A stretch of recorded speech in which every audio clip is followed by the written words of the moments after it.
back to Speargrass Forge. If you're new here, thanks for coming. If you're coming back, thanks for returning.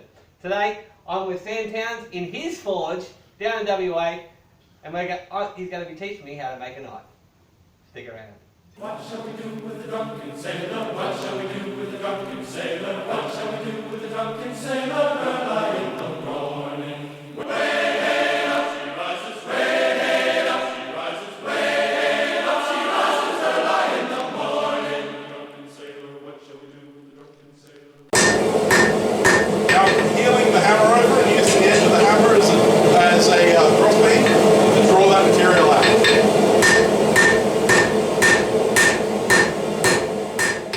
For me, heeling the hammer this way, I'm not even turning my wrist. I'm basically turning the hammer in my hand, and I'm just going straight down. So it doesn't adjust my hammer technique, so my consistency is still the same, my accuracy is still the same, as if I was using a flat blade, but I'm getting that painting action.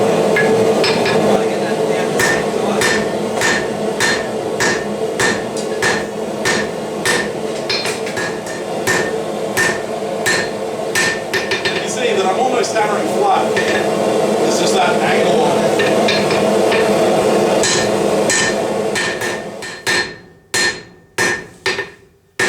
Well, as you can see, we're maybe halfway there. Yeah. But we've still got a crap load of thickness there.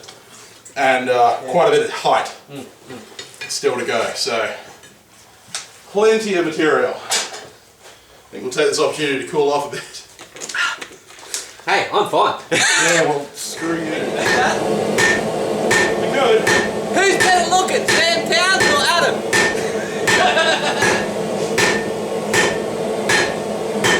Guess what? Hey, we can actually do a live stream, can't we?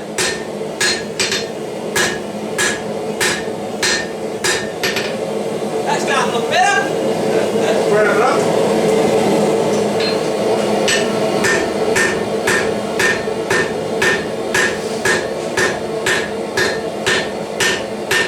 Doing your tapers, gather and then drop. Rather than just moving quickly down, gather at one point and then push that material out. It's like grab the end and pull. You're trying to squish from the back, roar that stuff out. So you want to create like a lump or a wave of material in front of your hammer and push that material forward towards the point. Because what you're doing now is you're basically jumping ahead of your wave and pushing that material back towards yourself as much as you're pushing out, so you're not going to get a decent, like a straight table. It's getting there. Yeah, absolutely. It's only kind of a matter of degrees. Like it's purely a technique thing. It's just that that's more efficient than what you're doing. It just requires less hands. Yep. This is why I personally wanted to come and do this with you. Yeah, well. Because there's things that there's things you can pick up on video. Yeah, but there's things that you need to actually see firsthand and have explained whilst it's happening. Absolutely, and I mean one of the things that Alex, my co-host, always says is that understanding the how is one thing, but in order to truly understand the how, you need to know the why. And like one of the big things that videos don't give you is they'll show you how I do something, but until you've actually been here and done it, you won't know why. You're doing your purposeful texturing, that you're not allowing yourself to be lazy. You're planning how you want it to look at the end.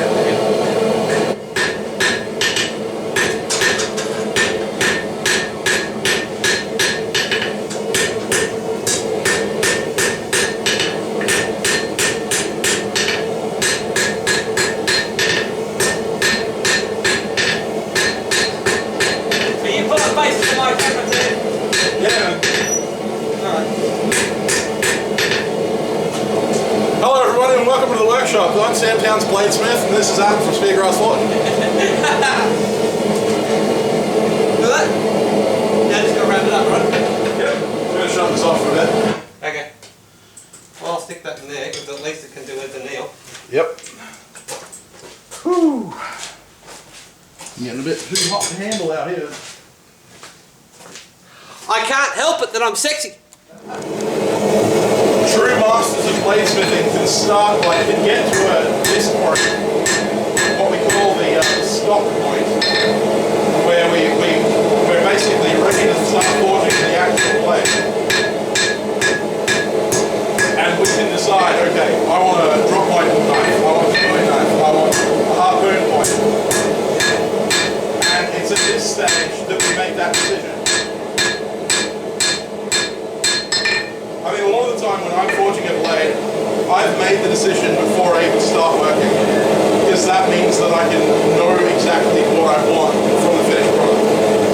this case, I wanted a drop point gun, a hunting gun. So I knew that when I cut that clip, that I wanted to cut it relatively steep so that I could have an easier time forging that point.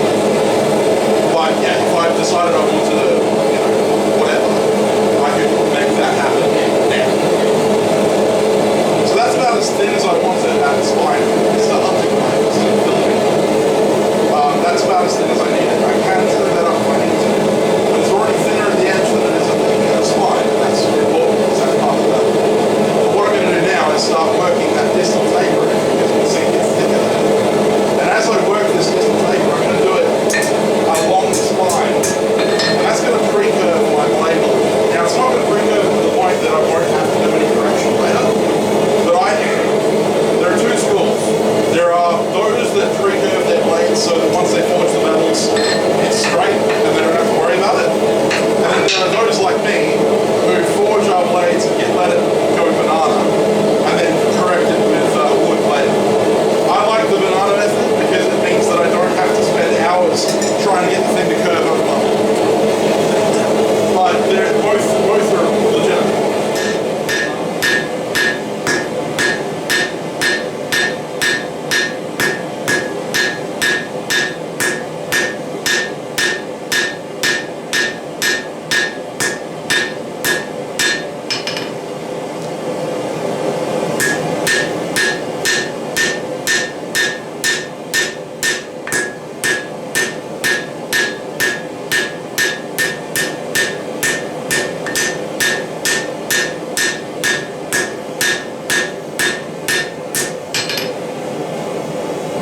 Right, so you were saying before, how they're now, but you're not, That's about as thick as you want it. yeah, the step down aren't even.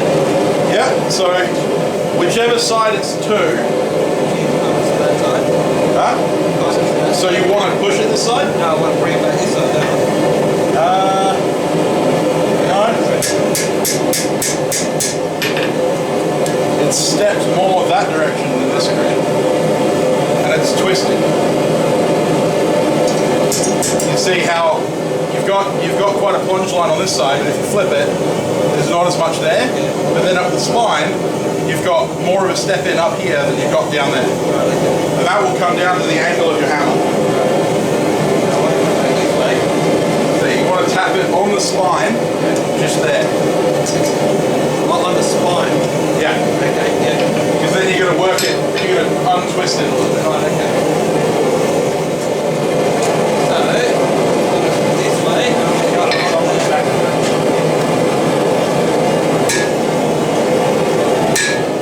Now I'm just going to start walking them up the blade. It's pretty simple. I'm holding the blade on the anvil at a slight angle, very slight, and I'm coming in at a slight angle, very slight.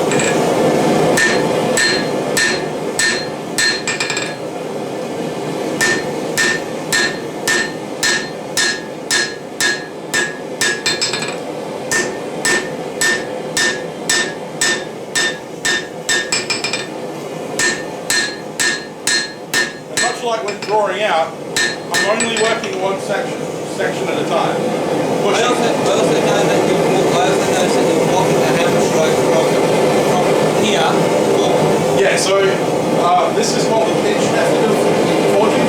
I'm not sure if you watched my video on metal forging. I think I did. That short video I did, yeah. So there are two methods. There's the compression, method by compression, and there's pinching. In this case, because I want a bit of depth in my blade, and I'm working with a mono steel, I want to pinch that material out. If I was working with a shear steel or an old style wrought iron or something, I'd want to forge by compression. But in that case, I would make my preform a bit wider. I'm now trying for even edge thickness as I move up the blade. Yeah, again, having that explanation, I did watch that video, having that explanation, then actually being able to physically, like you can watch it on the video, but actually being able to see those hammer strikes in real time and how you're actually working out different things. Working from the slide.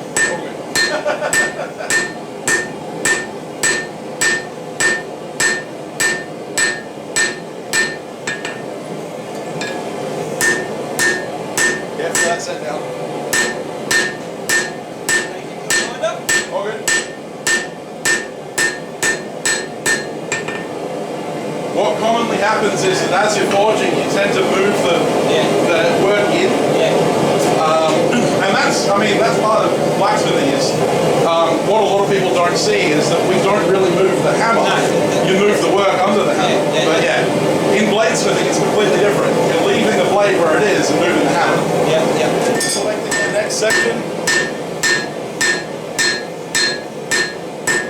If I've done my preform correctly, I shouldn't have a lot of weightiness in my edge.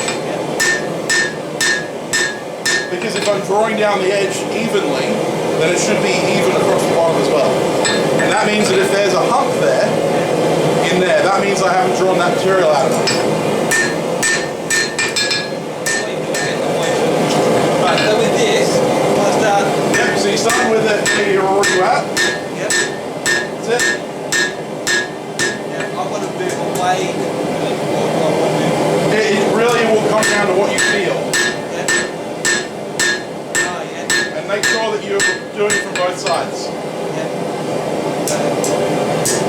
When you're hammering away from yourself, make sure you're raising your hammer a bit more so you're getting that angle. You're covering over the top at this point.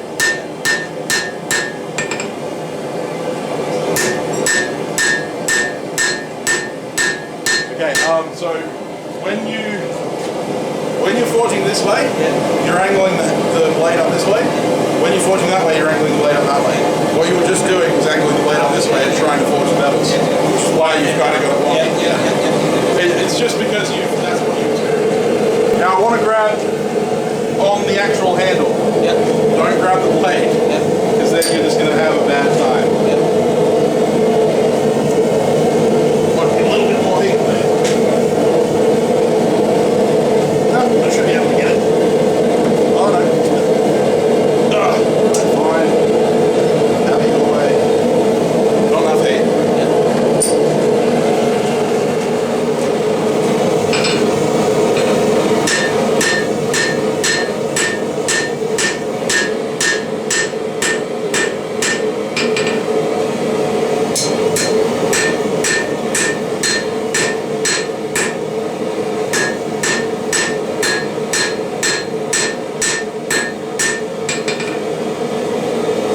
Straightening out on its own. A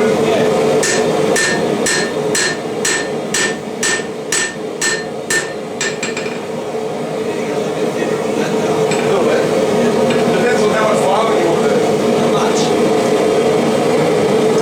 At least we don't have to I've done some hand filing and some hand sanding, and I know that it's a long and arduous process. Depends on how good the files are, but yeah. Basically, it's just. Yep.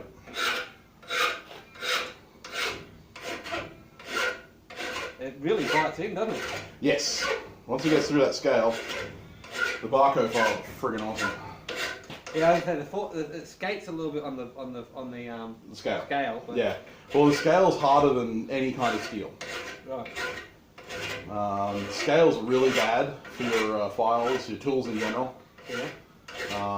That's why a lot of bladesmiths and stuff you'll see take an angle grinder to their work before they take it to a belt grinder. Yep. Is because the carborundum grinding wheels, the carborundum that makes it up is harder than the scale. Yep. Whereas the ceramic of the grinding belt isn't as strong as the scale. And so you can dull a belt really easily. Yeah.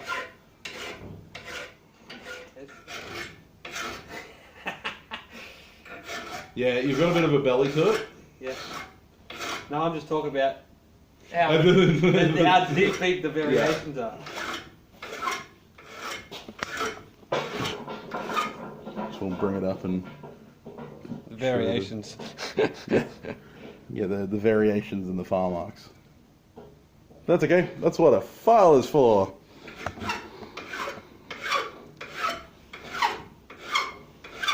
Thank you. I was going to do that. I was going to do that. But... Yeah, that's right. So what we'll do is we'll heat them up, do a normalizing cycle. Probably only have to do one because we already did that flash normalization at the end of the forging period and we haven't done much grinding. Yeah. The reason you do multiple the reason you do multiple normalization cycles after you've ground is because if you imagine you've forged your material, the grain structure is kind of all higgledy-piggledy all over the place because of your forging, and the multiple heats that you've done. Yeah, it's not so much the movement of the steel that you've done, it's the heating. Yeah. And the heating in random spots to various temperatures makes the grain really weird. Yeah, and all the stresses in weird spots. And then when you grind into it, like, you might grind off more on one side than the other, or you might, kind of have a slightly uneven grind. And that's going to create more stresses in the steel because one side will still have all of that forged grain that's moving in one direction, and then you've ground that out of here, so that's trying to pull away, and so that's why you end up getting really big warps. Right. Yep. So in a ground blade, normalization, like the multiple normalization cycles, is super important because you've also got those stresses from the grinding of removing sections of the surface grain. Yeah. Whereas with the forge, especially because we've already done one normalization cycle, a second normalization cycle just to relax everything is going to just make sure that that's all uniform. Yep. And then we can quench. No waters. Now the important thing when we're quenching is we're quenching in oil. You can quench in water. Just don't. I saw your video on that. Yeah, I am. Yeah, I've done that heat treating. Yes. Heat treating series. I did a really long video on heat treating, and then I did multiple short videos on heat treating. I'll leave a link to that video just above. Yes, yeah, it's multiple minutes of me talking about stuff.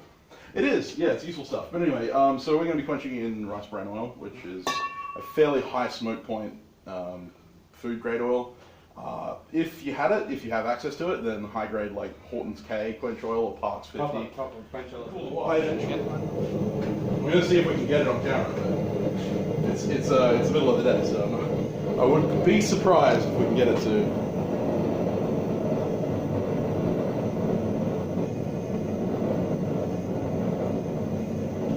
See if we can stand in the light. Okay, yeah. So you see at the tip here. Yeah. You see how there's a dark line? Yep. And then a... Yeah. Yep.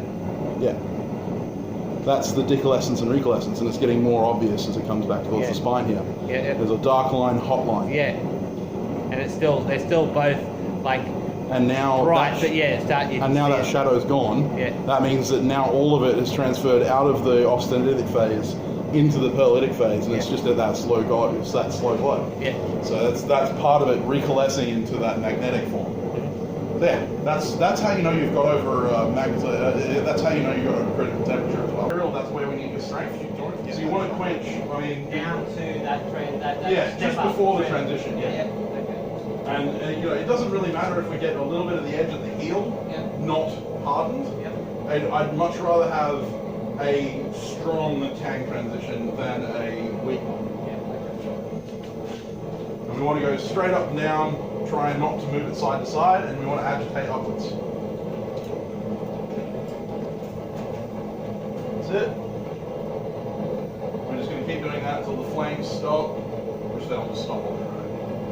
I think I might have gone too deep with the initial quench, but I'll pull it back up. That's okay, and the residual heat that's in this, you can see there's residual red the handle, Yep, so we'll wait until that residual red goes away, then you can fully quench the piece. And that'll just freeze everything.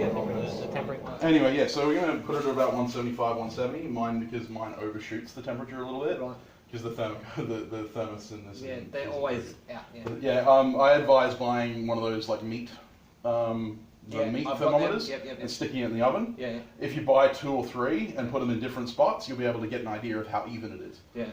For me, I actually used my mate's laser to check. Yeah. And it's fairly even throughout, but it overshoots by about 15 degrees. Yeah. So I want about 180-ish for a usable knife. Yeah. So that's what I'm going for. And how long? I'm going to put it on for an hour. An hour, okay. No worries. Nice. Sweet. Thanks for watching. If you like what you saw, don't forget to hit that like and subscribe button. Check out my previous videos. And Sam? Yeah, you can find me at Sam Towns Bladesmith on YouTube, Facebook, Instagram, all those places. I also run a podcast called The Forgecast. So don't forget to check out his Facebook page where you can find listings for his classes for those of you that are in Australia, and I highly recommend them. And once again, thanks for watching, and I'll catch you all next time. Cheers. Cheers.